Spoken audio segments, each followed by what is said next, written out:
Crucially, the Fed purchased government-backed debt in massive sums in response to both the 2008 meltdown and 2020 COVID-related events. The goal each time was to soothe markets and help to pull a flagging economy back from the brink by lowering interest rates on all kinds of debt, from business loans to mortgages, in hopes of prodding companies and consumers to borrow and spend. But the effects and side effects of the policy remain hotly debated.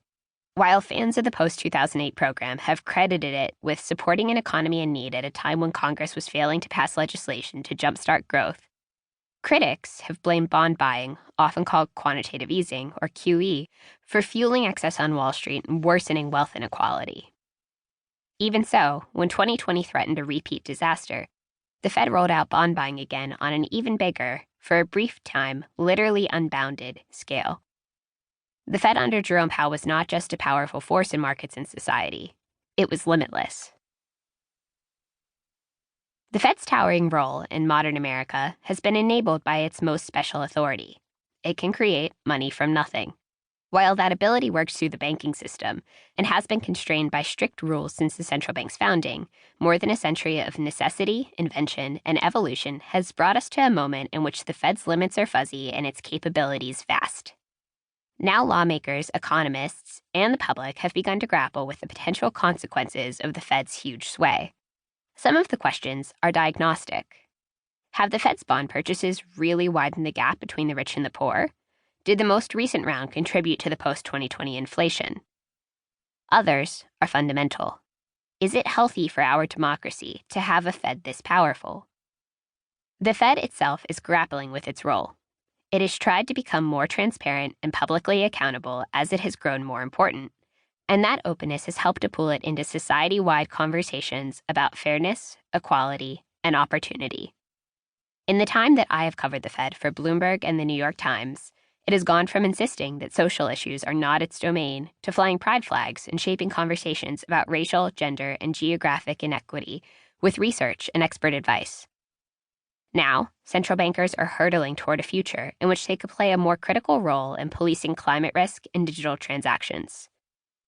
Fed officials often talk about staying in their lane, but that lane has been expanding into an avenue. Limitless is a book about a central bank that is wrestling to define its place in a changing world. It traces the period surrounding 2020 because the pandemic years distilled and put on display the challenges confronting the Fed. It is an institution that needs political independence to function well, but it is operating against a highly partisan backdrop. It wants to help Main Street, but it is best suited to supporting Wall Street. Its officials increasingly recognize the need to serve a diverse constituency, but they themselves tend to have elite backgrounds.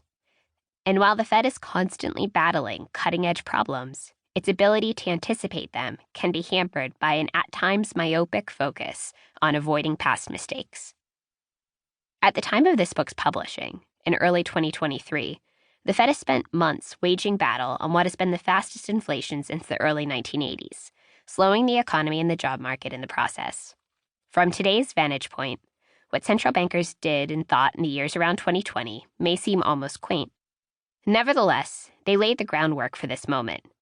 The debates that happened before and amid the early pandemic, together with the Fed's longer history, are the key to understanding how we got here.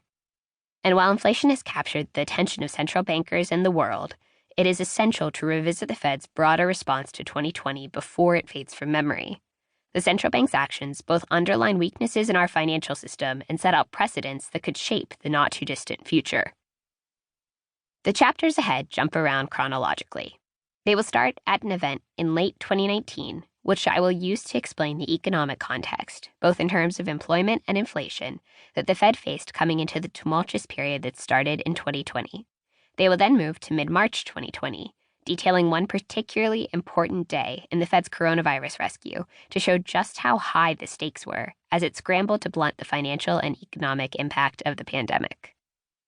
After setting the stage for the modern discussion, the book will jump back in time in Chapter 3, providing an overview of the history that brought us to this moment in American central banking. It will explain the Fed's early years partly through the eyes of Mariner Eccles, perhaps the most important person in the central bank's early development, and almost certainly the funniest. As the chapters work their way back up to 2019,